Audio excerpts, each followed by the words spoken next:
news anchor and King Arts Complex board member, Mike Jackson.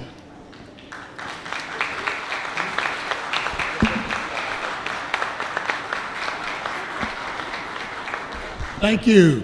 Colleen Marshall has never done that for me, ever, ever. Good evening and welcome to the King Arts Complex where dreams come alive. My name is Mike Jackson from NBC4. I'm extremely pleased to serve as your MC for what is truly an historic event and evening here at the King Arts Complex. On behalf of the King Arts Complex Board of Trustees, the staff, and the volunteers, we'd like to welcome you for joining us for the 29th Gallery, 29th Anniversary Gala, A Heritage of Healing. Tonight, we honor doctors and physicians who have served our community here for more than 29 years. The Gala Committee did a lot of research, a lot of hard work. They compiled a list of 101 current, retired, and posthumous physicians and dentists. And at this time, I'd like to bring to the stage the Executive Director of the King Arts Complex, Demetrius Neely.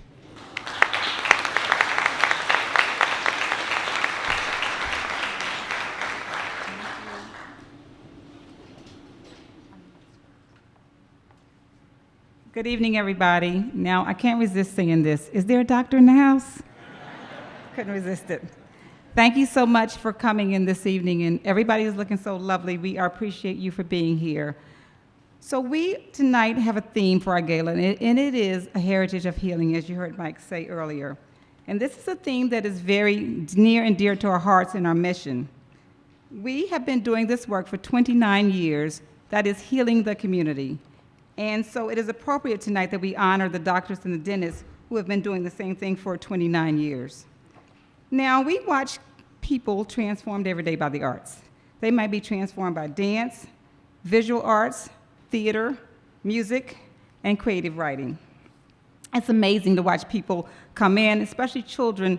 They may be in a low place, but when they finish with the artistic expression, they are transformed. So tonight we celebrate physicians and dentists who are doing the same thing. They are curing our community. And of course, they're doing it at the medicinal level. So now you might say, why did we choose dentists and doctors, and why these particular dentists and doctors? Again, they've been working in our community for 29 years, much like we have been doing, and more, 29 years and more. So you heard earlier, we did a lot of research. We researched, we talked to dentists, we talked to doctors, and we tried to catch everything, but I bet we missed something, and if we did, it's not for slight. It is because your history is so rich and so robust. You might want to think about how you take this to the next level. We think we started something.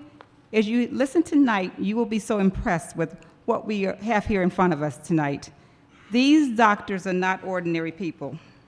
They have done some extraordinary things. And we are tonight celebrate doctors and dentists who are in the upper echelon of their profession. And when I say that, I mean this. They're in the upper echelon in the world, not just in Columbus, not among Black doctors, but in the world. So we celebrate tonight scientists, biologists, oncologists, ophthalmologists, dermatologists, entrepreneurs, obstetricians, gynecologists. They've done it all.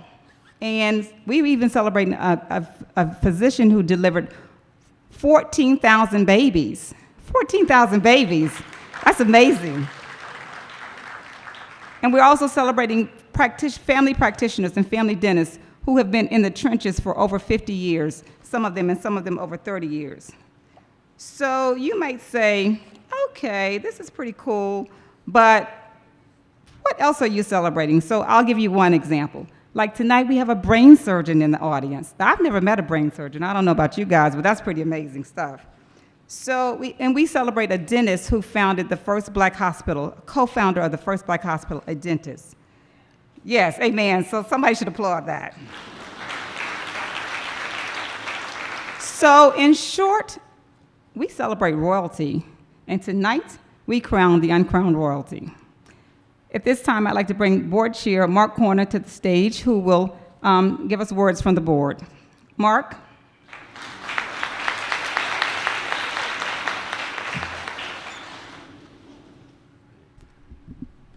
Thank you, Demetrius. Good evening.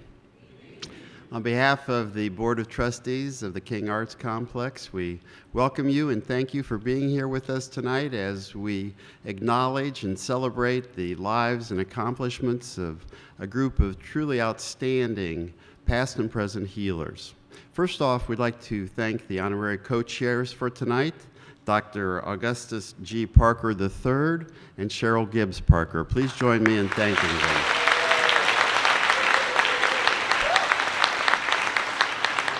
We also thank our sponsors for this evening. The presenting sponsor, Nationwide, Diamond sponsors, Honda and the L Brands Foundation, Gold sponsors, American Electric Power, Cardinal Health Foundation, G&J Pepsi Bottling Company, the Mount Carmel Foundation, the Ohio Health Foundation, the Ohio State University Wexner Medical Center, and the Park National Bank. And a host of silver sponsors and supporters that are listed in the program and were recognized on the screen as you walked in. So please join me in thanking all of these wonderful sponsors. Next, we would like to recognize the elected officials who are in attendance this evening. So would all of the elected officials in the House please stand up and be recognized?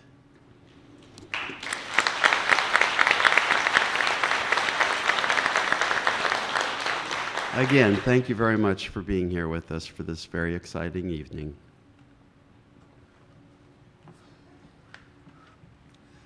Thank you, Demetrius, and thank you, Mark. At this time, I'd like to call to the stage someone who, well, I consider him a good friend of mine. He's a friend of yours. He's been a friend of the King Arts Complex for many, many years, and he demonstrates his feelings for us each and every day when he represents us at the corner of Broad and High. Please applaud as I introduce Representative Herschel Craig.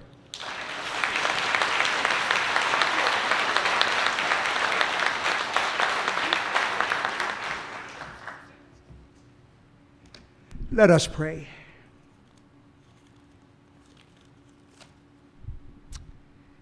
Stony the road we trod, bitter the chastening rod. Felt in the days when hope unborn had died, yet with a steady beat have not our weary feet come to the place where our fathers sighed. The grass withers and the flowers fade, but the word of the Lord abides forever.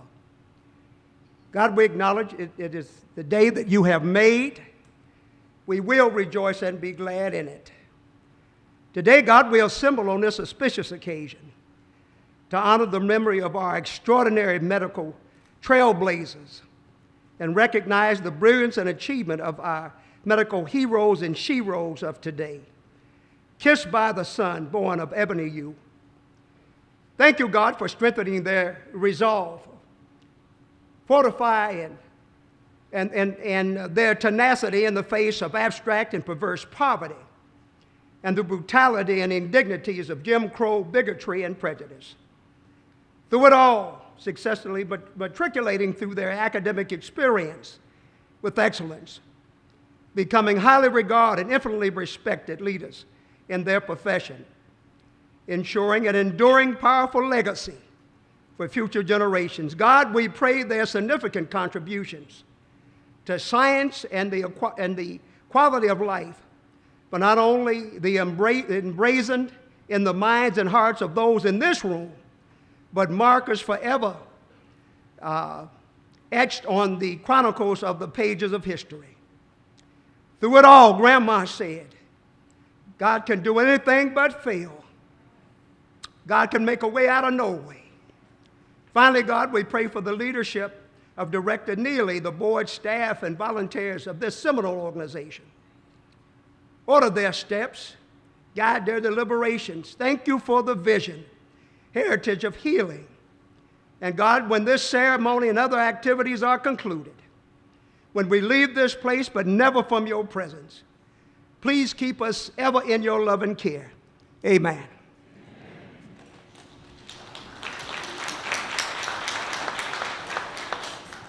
Thank you, Representative Craig.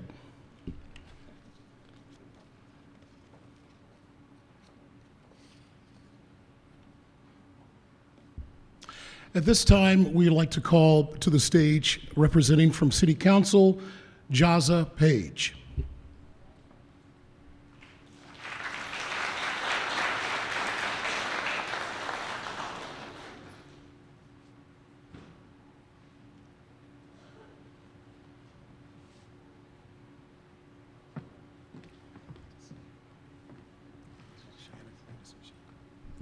Good evening, everyone. As Mr. Jackson said, my name is Jiza Page, and I stand here with my colleague Shannon Hardy, and I'll give him the opportunity to speak as well.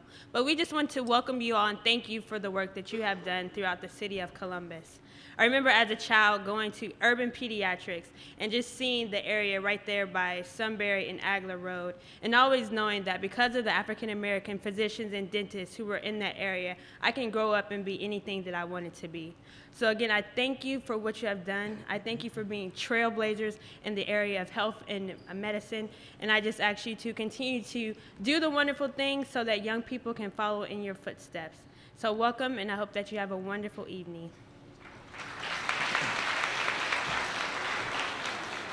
I have the challenge of following a preacher politician in the beautiful Jiza Page, but I just wanted to echo with both my state representative Herschel Craig and my council member Jiza Page said, and that's a sincere thank you.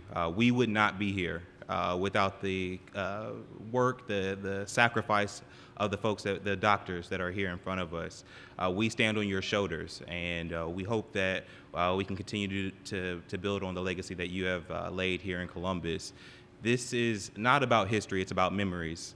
I was told once that history takes us off the hook. It makes it seem like somebody else did it, but the memories of the things that you all did and the work that you've done ties us to it. It makes us connected to the work. So this is for the memories of those who came before us and for the legacies that they left and to encourage others to follow in your footsteps. Thank you so much. Congratulations to the King Arts Complex for 29 years of making memories in the African American community, spilling over into the entire Columbus community. Thank you, Dimitri. Thank you, Chair Corna, for all that you do to enrich our community. God bless.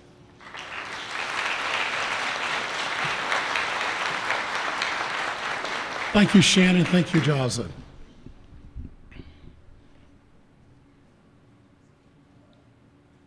And I was telling Dr. Parker, I looked out, I saw those white coats. My blood pressure went up immediately. I checked it, it was 160 over 92. And if you see Mark White later, tell him I'm okay. It's 120 over 68, so I'm normal again. Reuben Shears, he's not with us tonight. Reuben Shears, one of the doctors who, quite frankly, helped save my life 5 years ago. And you know, we all talk and we all realize the importance of science and its role in medicine, but there's also the personal touch that means so much. Bedside manner, whatever you want to call it.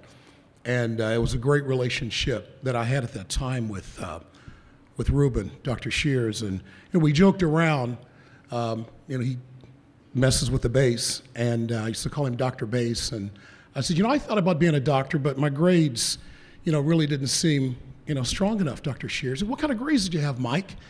I said, well, kind of below sea level. And he goes, Cardiologist? Think about this, son. What do you call someone who goes through medical school with just straight D's? And I'm like, I have no idea. He says, hopefully not your doctor. So, again, so much to be said about bedside manner. I'd like to draw your attention to the screen here in the middle of the program, a very special presentation. In fact, this is a very short clip from the WOSU documentary, Columbus Neighborhoods. Angela Pace, my good friend, helped narrate this. It's the King Lincoln District documentary, a great piece. Now, in this clip, we'll learn about the importance of African American physicians and dentists in the great community that we enjoy and call Columbus. Check it out. Community. You wouldn't see very many African American physicians in Columbus downtown, but you would see them on Mount Vernon Avenue. In this office, a black man who had a medical license on his wall was treating my grandmother. That was sort of a powerful theme for a kid. One of Columbus's first African American doctors helped build this neighborhood.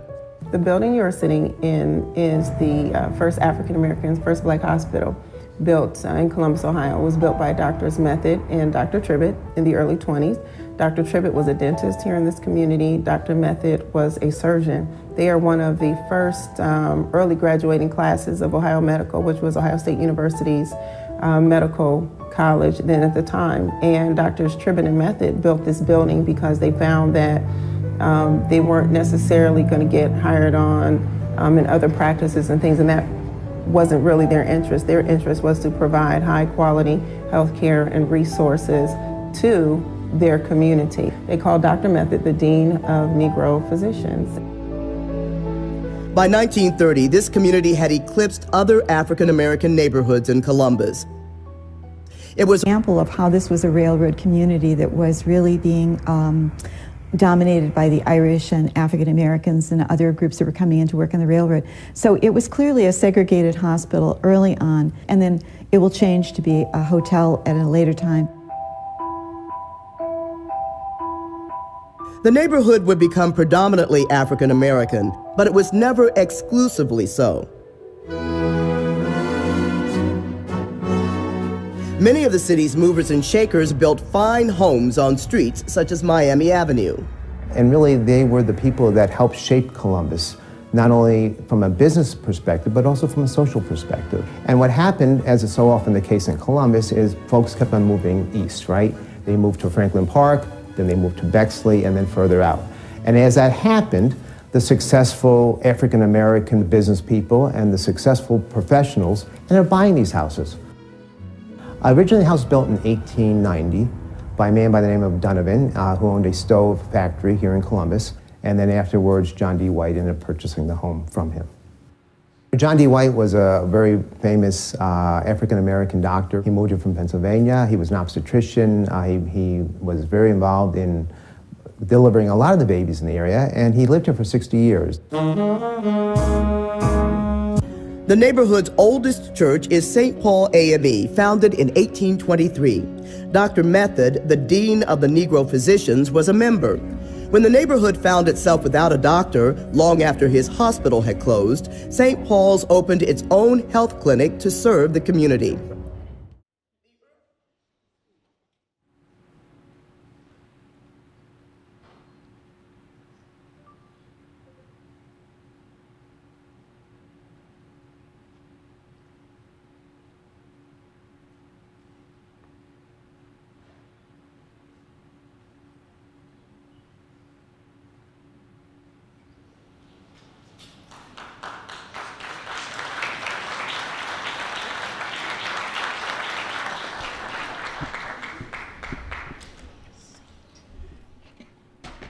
Oops. There we go. Thank you for the light.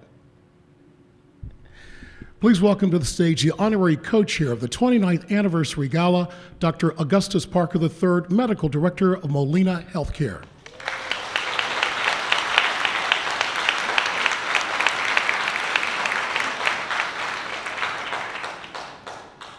Good evening. We're here this evening to celebrate the rich tradition and contributions and accomplishments of African American healthcare professionals. As has been stated, this is the 29th Anniversary Gala for the King Arts Complex, and we honor those who have contributed to the greater Columbus community for 29 years or more. Legacy might be a better term to describe their contributions.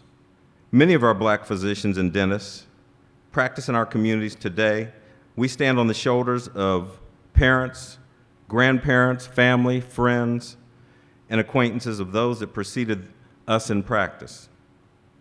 As the video clearly demonstrated, these pioneers were an integral part of the rich fabric of our community. They not only provided needed medical care to those in need, whom otherwise might not be able to afford it or might have found it unattainable due to the racial restrictions of their times. But they also provided valuable leadership in every field of human endeavor. There are nearly 40 Negro physicians who practiced medicine in Columbus, dating from 1892 into the 1930s, the early years. Here are the stories of just a few of these great pioneers that contributed now and connect us from the past to the present. As has been stated, the first African American physician of record was James A. Tyler. One of 12 children born in Columbus, he received his MD in 1892, receiving his training at St. Francis Hospital of Starling Medical College, located at the corner of 6th Street and State Street. Old Doc Tyler, as he became known, was popular for his secret flu remedy. And when he migrated to Renville, Ohio, they elected him mayor. He later returned to Columbus in 1925 and located his office at 825 East Long Street. His legacy continued with his nephew, Dr. Waldo Tyler, establishing a drugstore at the corner of East Long Street and Hamilton Avenue, and many of you may know of Doc Tyler. As a young boy, one of George Mosby's first jobs was delivering prescriptions for old Doc Tyler. He delivered the prescriptions on his bicycle. Later, he served as a clerk for Dr. Tyler, and yes, this impressionable young man even became a physician in the community as well later. The first African American female physician to practice in Columbus was Lottie Blake. Raised in Columbus, one of 11 children, she practiced in the 1930s and retired in 1957. Known as the Dean of Negro Physicians, Dr. William Arthur Method began practice in 1906 at 471 Parsons Avenue. In 1920, along with a Negro friend, dentist, Dr. Tribbitt, they built the Alpha Hospital at the southwest corner of East Long Street and 17th Avenue. He was married to Ada Pearl Ridgway, the daughter of Mrs. Isabel Ridgway, who later established the Isabel Ridgway Old Folks Home, whose residence is now at the corner of Hawthorne and Taylor Avenue. Dr. Arthur Calloway, he took over the office occupied by Dr. Method and practiced in 1922. But like his predecessors and other Negro physicians of their time, he was never granted hospital privileges. Like many of the physicians of their time, they volunteered free services and delivered babies to unwed mothers at the Phyllis Wheatley home on North 22nd Street. Dr. Harley Manuel. Dr. Manuel was a graduate of The Ohio State University in 1927. He practiced for many decades here in Columbus, and Dr. George Barnett currently practices at the Manuel Family Practice Clinic. Dr. John D. White, whom you saw in the film, began his family practice here in 1937. His son, John, and two of his grandsons, Mark and Matthew, also became physicians. The next generation of African American physicians practiced in the racially turbulent times of the 1950s and 60s. These great pioneers chipped away at the racial barriers that limited their opportunities to provide care to the greater Columbus community, but they could not be denied. Not only gaining privileges at all the Columbus hospitals in the 1950s, but they were elected to many leadership positions in hospital administration by many of their majority peers. They have paved the way for equal access to health care for our community and opened the doors for the next generation of physicians to come. In 1962, unable to obtain office space at or near hospitals, 5 African American physicians, Dr. Arthur Clark, Dr. Harold McDaniel, Dr. Richard Ruffin, Dr. Walter Thomas, and Dr. Jaime Smith-Incas, they became the first and established the first multi-specialty group office building on the corner of Franklin, known as the Franklin Park Medical Center, located at the corner of East Long Street and Moneypenny. It is now being considered for preservation by the Ohio Historic Site Preservation Board. These physician awards and accomplishments are too numerous to mention, as you've heard. They were truly giants in our community, and certainly these great men and women inspired me and many others here tonight to choose a career in medicine. You see, many of us that are here tonight and that you'll see on stage grew up not too far from this very building. At this time, I'd like to recognize our future physicians that are here with us, and I would ask if we have any medical students in the house, if they would please stand. Don't be shy. Come on, stand up. I know you're here. Medical students.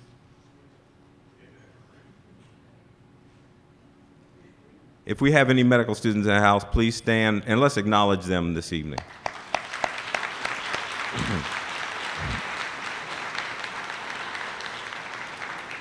Also, I'd like to say that certainly we have many physicians that have practiced for many years in Columbus and currently practice. And for those that are in the audience that haven't been here quite as long as 29 years or more, would you please stand at this time also and be recognized? So if we have any other physicians in the audience, would you please stand?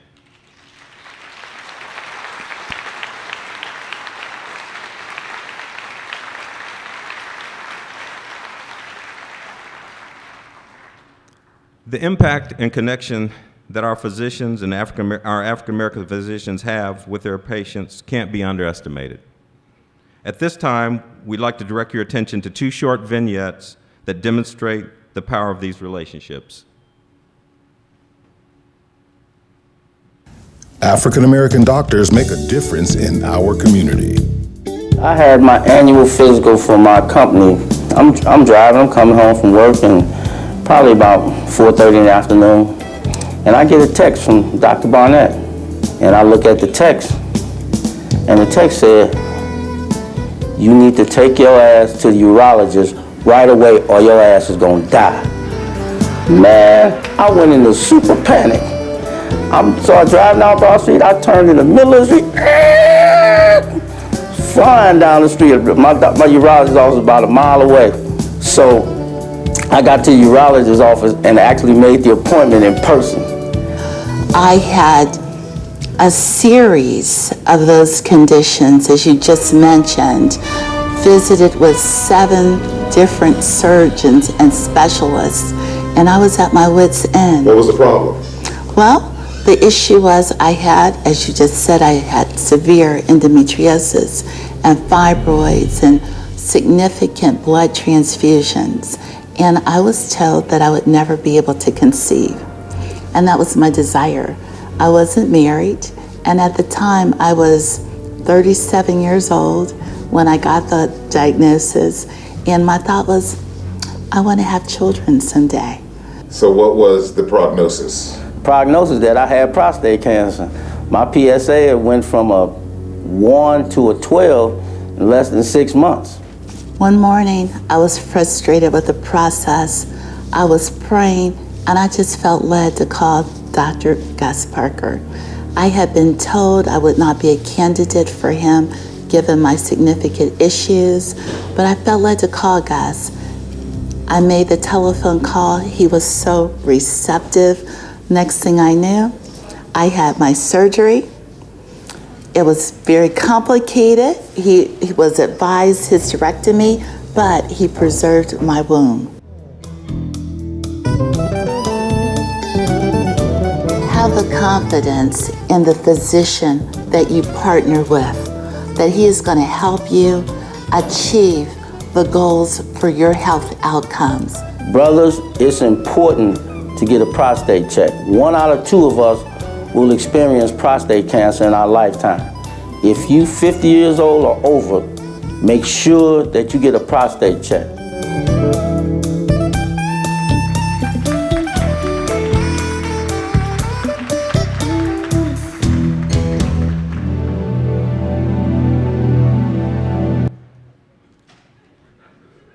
Rodney, are you in here? Rodney, I thought I saw you earlier. Where are you, Rodney? There you are. Marianne, where are you? Marianne? Thank you. Thank you for those testimonies. The rawness and the real, Rodney.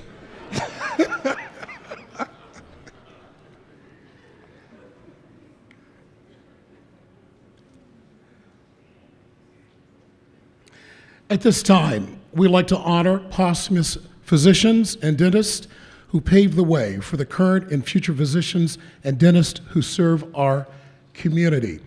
I'd like to bring your attention to the screen once again as we honor those physicians and dentists who serve our community who are no longer with us.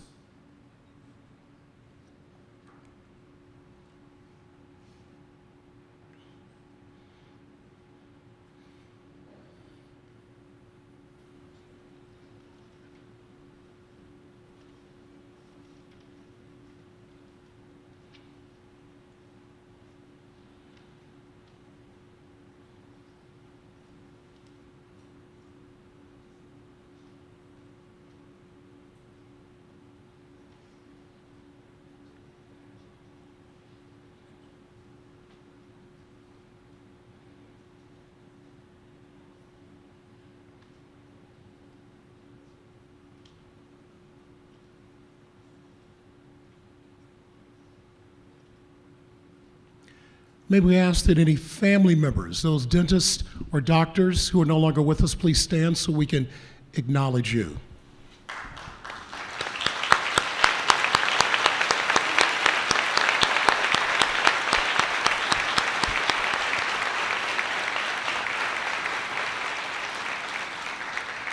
We want to give thanks to the families and their loved ones for the years of service. For more history on these and other African American physicians and dentists in the Columbus area, please see Historical Reflections, the Community and the Afro-American Pioneer Physicians of Columbus, Ohio. That's by William Kenneth Allen, MD. Wonderful read.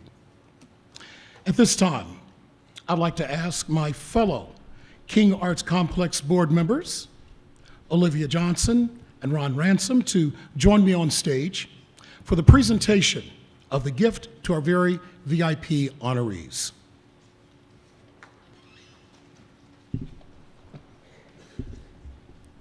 We ready? All righty. Now, without further ado, we honor the dentists and the physicians who are in attendance tonight. We ask our honorees to approach the stage as they'll be donned with a special custom-created kente stole by Master Weaver Kwame Nymph as a gift from the King Arts Complex. We ask that everyone hold their applause, if you can, until the end so we complete the process of our physicians and dentists and they can be seated. Can we please have the physicians and dentists line up right now in groups of 5? As you approach the stage for your introduction and the donning of your kente stole. Thank you. Up first, Dr. George Barnett, Jr. Dr. Barnett specializes in family medicine and geriatrics, graduating from The Ohio State University College of Medicine. Doctor is also the Family Medicine Department Chair, Medical Director of ECCO, and Director of Isabel Ridgeway Care Center. Dr. Shanice Bean. Dr. Bean is a clinical professor at The Ohio State University College of Dentistry. Dr. Bean earned her degree from the University of Kentucky.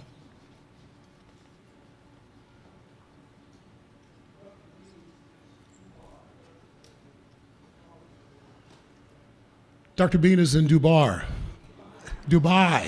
All right, thank you, Dr. Bean. Dr. Portia Bell.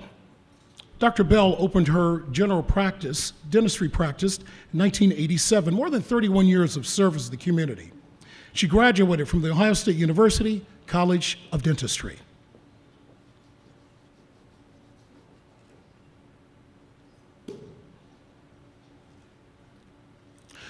Dr. Harris Bowman. Dr. Bowman graduated from the Ohio State University College of Dentistry, has taught clinical dentistry at his alma mater for 39 years.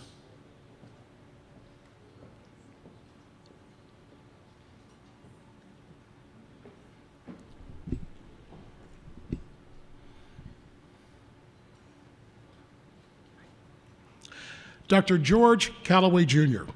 Dr. Calloway, an ophthalmologist, has served this community for more than 36 years. A graduate from the Ohio State University College of Medicine. Dr. Calloway's procedures include laser surgeries.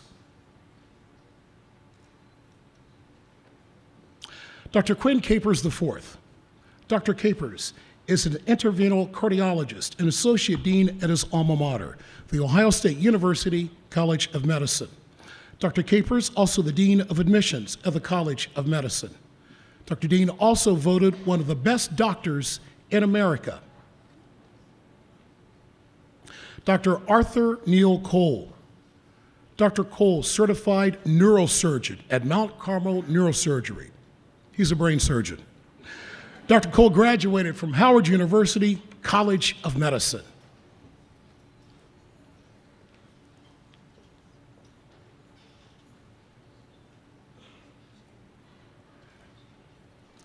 Dr. Randall Henderson. Dr. Henderson is an anesthesiologist who's been serving this community for more than 30 years. He's graduated from the Ohio State University College of Medicine.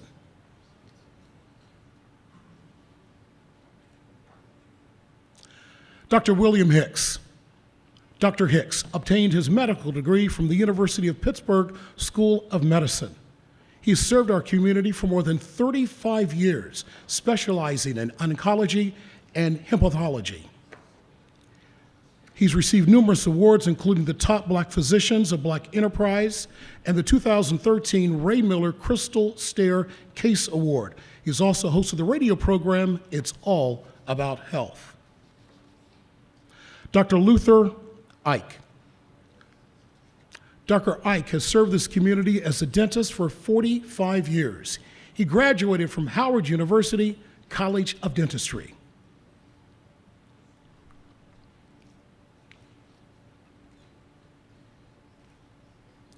Dr. Arthur James.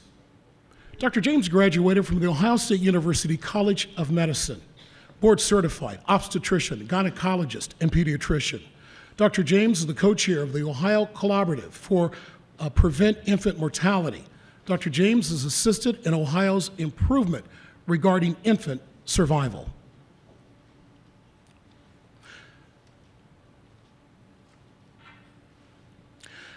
Dr. James Lipscomb.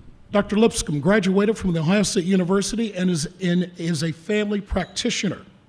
Dr. Lipscomb specializes in illness stemming from chemical dependency.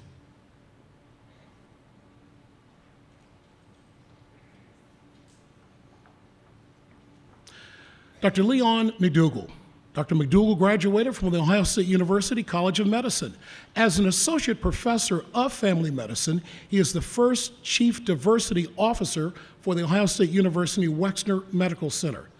Dr. McDougall participated in the White House Office of Science and Technology Policy STEM Diversity Forum.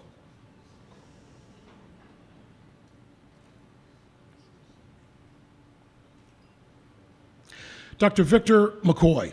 Dr. McCoy has been practicing in this community for more than 30 years.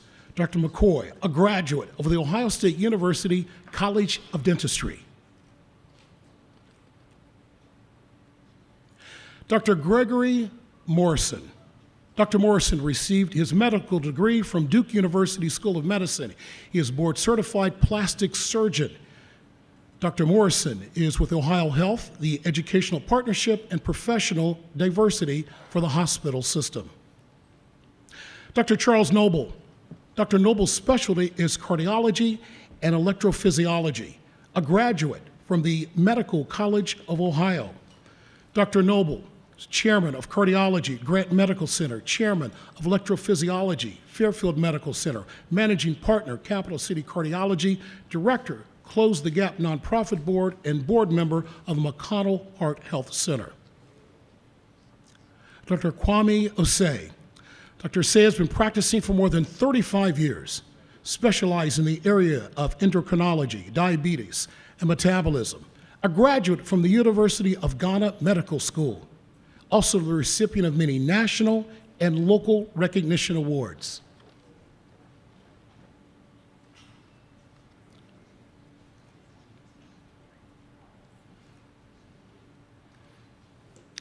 Dr. Augustus Parker III.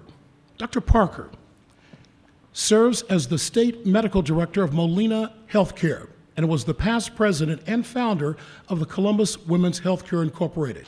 Dr. Parker, the director of robotic surgery for Mount Carmel Health Systems, also with the Columbus Board of Health. His goal is help to reduce infant mortality. Dr. Alvin Pelt. Dr. Pelt has served this community for 29 years. His specialty is in addiction psychiatry. Dr. Pelt graduated from Wayne State University School of Medicine. His new book is entitled, Wish I Knew Before Loving You.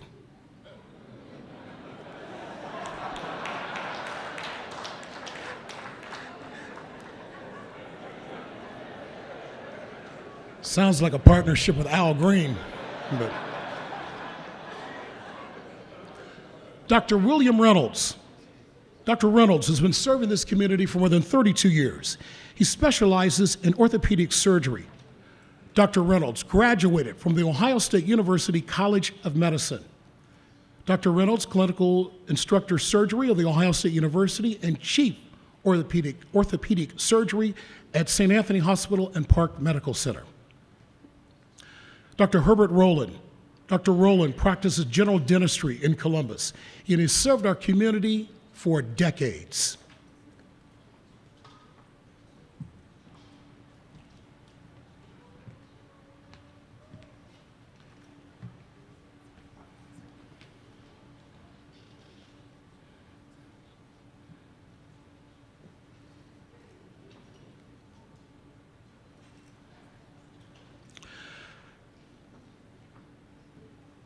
Dr. Richard Roy. Dr. Roy has served this community for 31 years as a urologist. He obtained his medical degree from the University of Buffalo School of Medicine.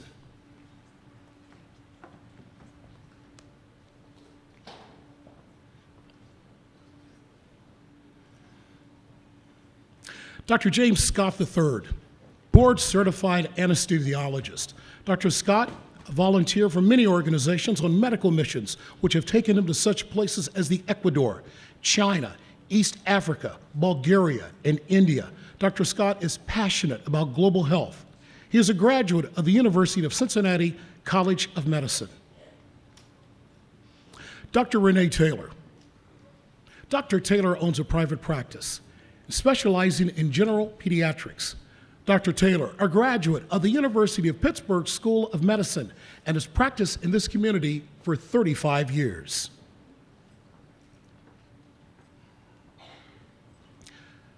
Dr. Dolores Teague. Dr. Teague, an obstetrician and gynecologist, has been in practice for several decades. A graduate of the University of Cincinnati College of Medicine. Dr. Teague, a medical ambassador with People to People in China and Russia.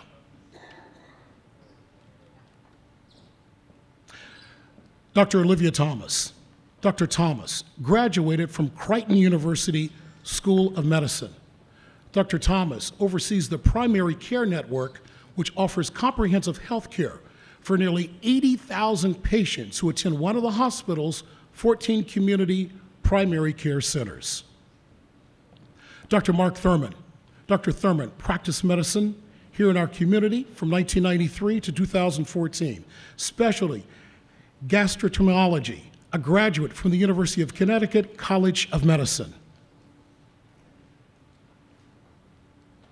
Dr. Alan Tucker. Dr. Tucker has served this community for more than 35 years as a family practitioner, a graduate of East High School, obtaining a degree in mathematics from Wilberforce University in 1964, working as a computer programmer for 10 years before going to medical school at the Ohio State University College of Medicine. Dr. Meade Van Putten Jr., a dentist, as a member of the head and neck cancer team at the James Medical Center, completed his residency at the University of Texas Medical School at San Antonio. He's not here. Okay. Dr. G. Stephen Vincent Sr. Dr. Vincent graduated from Wayne State University School of Medicine, board-certified diplomat of the American Board of Surgery, and is a general vascular surgeon. Also on the committee for drug abuse, admissions at Henry Ford Hospital, and cardiac intensive care committee. Dr. Earl Walker, Dr. Walker, a dermatologist, serving this community since 1981, a graduate of Case Western Reserve University School of Medicine. Dr. Walker practicing as an engineer prior to attending medical school. Dr. William Washington, a graduate of The Ohio State University School of Medicine. Dr. Washington's specialty, family medicine. Dr. Washington has received letters of excellence in psychiatry and family medicine. Dr. Lawrence Watkins served this community, has been serving this community for more than 32 years in the area of pediatrics, a graduate of the University of Pittsburgh School of Medicine. His practice, urban pediatrics, was built literally from the ground up with the express goal of bringing excellent pediatric care to the underserved and minority community. Dr. Wilburn Weddington Sr. Dr. Weddington graduated from Howard University College of Medicine, is a professor emeritus of clinical family medicine at The Ohio State University, also the co-founder of the Columbus chapter of the National Medical Association. Dr. Weddington appointed Associate Dean in the College of Medicine at The Ohio State University, the first African American to hold that position. Dr. Weddington continues to offer his professional expertise in family medicine at the Weddington Society of Future Physicians, an association of minority pre-med students established in his honor.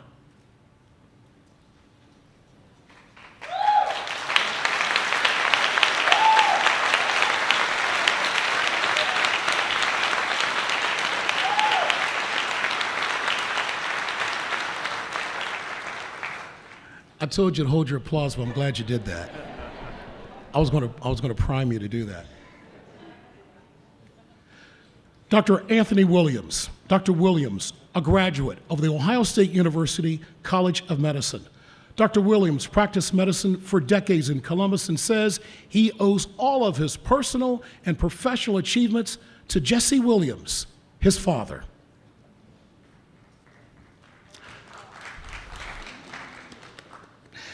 Dr. Susan Wilson. Dr. Wilson graduated from the Ohio State University College of Dentistry. Dr. Wilson, the first black female dentist to open a private practice in Columbus and the first mother and daughter legacy to go through the Ohio State University College of Dentistry.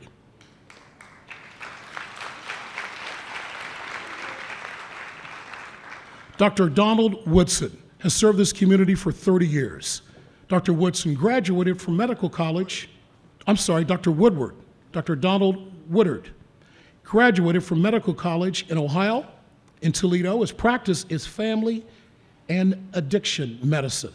Dr. Donald Woodard. Dr. Wiley Woodard. Dr. Wiley Woodard has spent 37 years practicing as an obstetrician and gynecologist. He graduated from Ohio State University College of Medicine and has his master's in food service. Dr. Woodard developed Nestea and other food products. At this time, we'd like to honor the other VIP honor physicians and doctors who are unable to be in attendance tonight, and I believe those names will be scrolling on the screen. At this time, please give an applause for the 29th Anniversary Gala VIP honorees.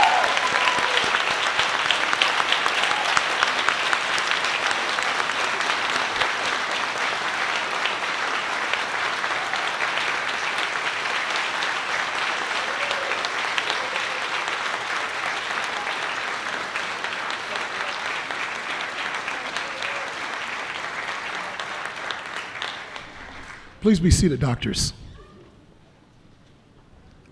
Please be seated. No, remain here on the stage.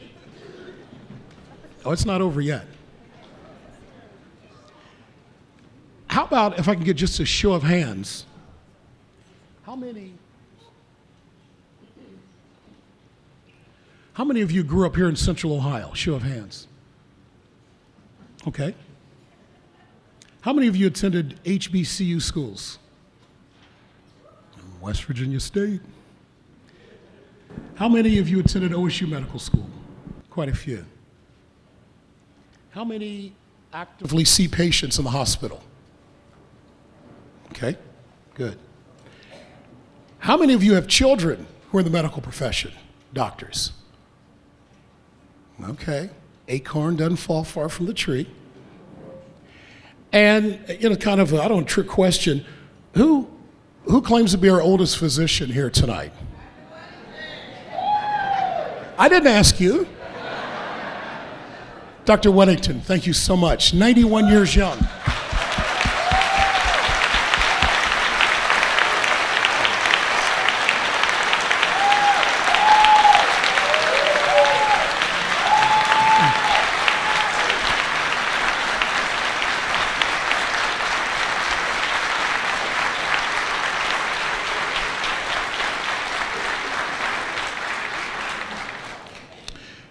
Okay, now a little Q&A. I'm going to call your name, and I ask that you stand up, then I'll hit you with a surprise question. Just like finals back in med school. Dr. James, please stand up. Dr. James, we have 4 hospital systems in Central Ohio. Ohio Health, Ohio State University Hospital, Mount Carmel Healthcare, Nationwide Children's Hospital. How do we make these facilities accountable to improve healthcare in our community? I think one of the things we need to do is to make sure that we are aware of our healthcare status so that we can hold those facilities responsible for us maintaining our healthcare in our community more accountable. An example that I use statewide is that as recently as 2011, Ohio ranked as the worst state in the nation to have a black baby. Our black infant mortality rate was the worst in the country. So that it's just one of those things where we need to make sure that we're doing all we can do, but that we also hold our institutions accountable for the care that we deserve. Thank you, Doctor. Dr. Parker, Chief Medical Director, Molina Healthcare. With our population becoming more diverse each and every day, how do we meet the challenge of providing culturally competent healthcare? Well, one of the things I think we have to do is be role models for that next generation of physicians. Obviously, people are more comfortable when the patient population we serve is more reflected by the servers. One of the things we need to do is educate our providers through cultural competency training and those initiatives. And we have those opportunities to reach not only the physician providers, but their front office staff who engage patients at the front desk as well. So there are those initiatives and ongoing cultural competency training, and physicians and hospital systems are now being held accountable to provide that education. Very good. Thank you, Dr. Parker. Dr. Thomas, Dr. Olivia Thomas. Dr. Thomas, you're a pediatrician. We've already established how important it is to have physicians that reflect the patient population that we serve. How might we inspire our youth to consider careers in healthcare? I think we have to start pretty young with this. Our youth need to see us, those of us who are still practicing. They need to see those of us who have retired. We need to be going to the schools. We need to become mentors for many of those children. I want to pay tribute to the person who was one of my mentors, Dr. Arthur Clark. When I first came to Columbus,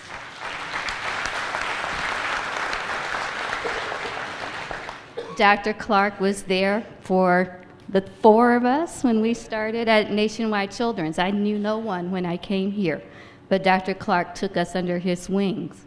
We have to do the same thing for all of those children that are coming behind us, but they need to see us, so we need to have shadowing opportunities and things for them.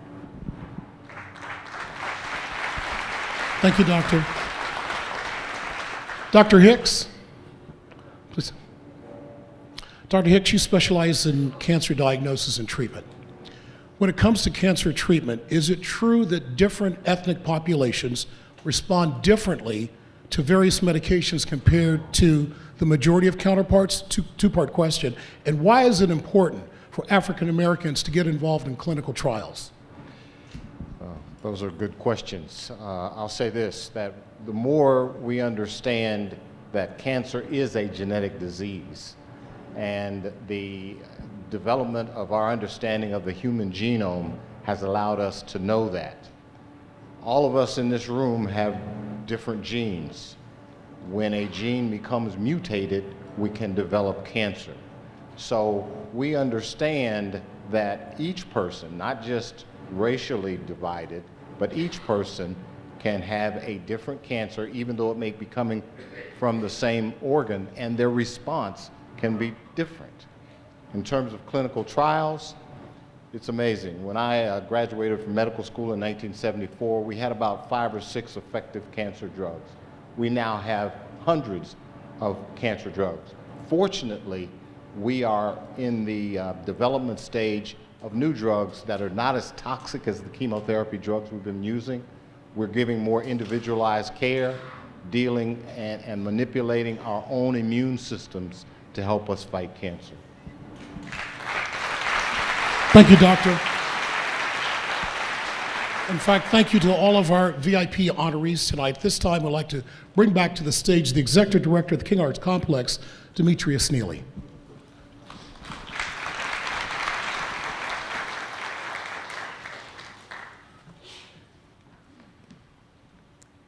Okay, well, doctors, this has been amazing. You look so beautiful. Don't they look beautiful with these robes?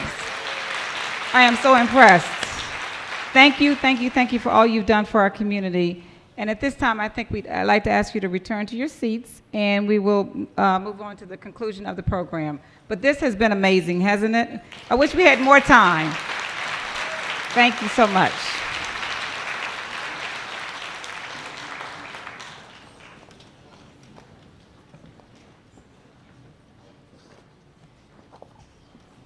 Let's applaud them as they're going to their seats, guys. This is so important.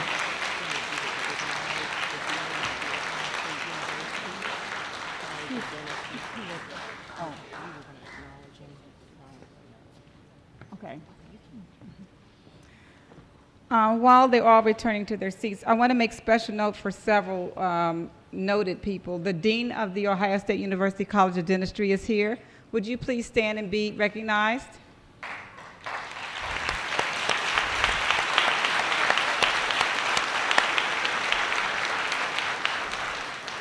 I also want to recognize that one of the doctors that's being acknowledged tonight that couldn't make it is Dr. Michael Drake, who is an ophthalmologist, and of course you know the first African-American president of the Ohio State University. He was unable to make it tonight, so that's a big deal. And the other person I want to acknowledge tonight is Dr. Ross Lee, Dr. Barbara Ross Lee, who is the first African-American female head of any medical school in the United States, and she was the head of Ohio University, recently retired.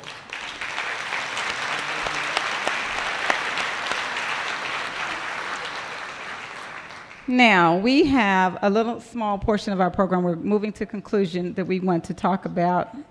Cheryl, did you want me for a reason? This has been my mother for the last, 6 weeks.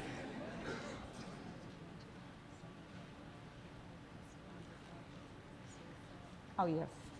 So Cheryl reminded me, for those who passed on, their family members, for the doctors who passed on, their family members will get a kente stole delivered to you.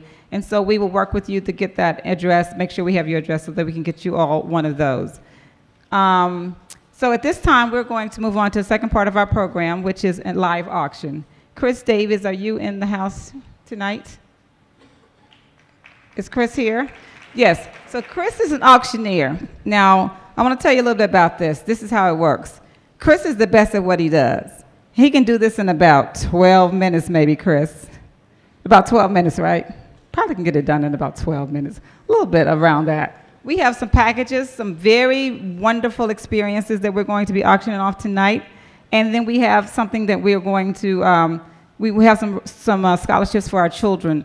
What we do here at the King Arts Complex is we have a youth education program. We do a lot, but one of the most important things we do is a youth education program. It's an award-winning, for 2 years in a row, youth education program, and it is anti-gang, anti-bullying. So it's a very, very robust program in which we are doing a lot of good things with the kids in our community. So Chris is going to come up, tell you about the packages. He's going to present them quickly, and then we're going to go into scholarships for our kids. But I think the first thing we were going to do is roll the video. If the house lights can go down just a little bit and then bring it back up when Chris comes up. Thank you.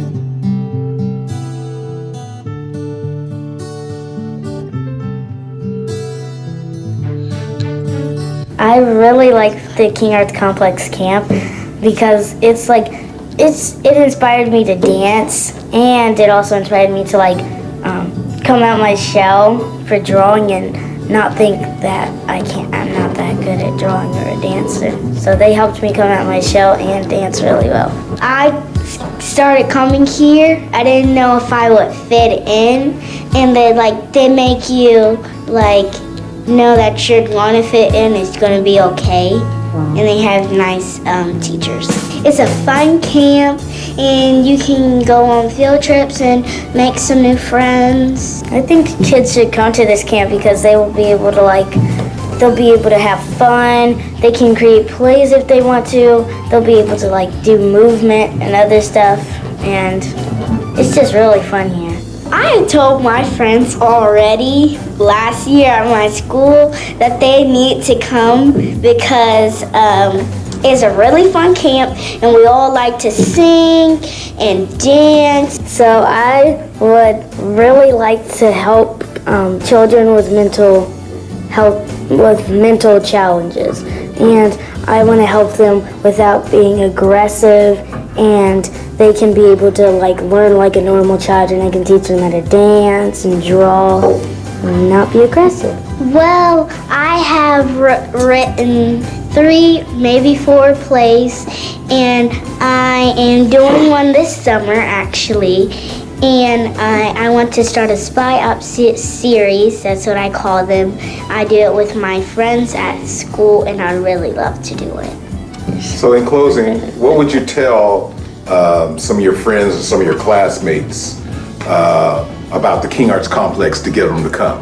I would tell them to come because the King Arts Complex helps you learn about your ancestors and our history. The King Arts Complex, where dreams come alive. Okay, let's give those kids a round of applause. So this is our part of healing.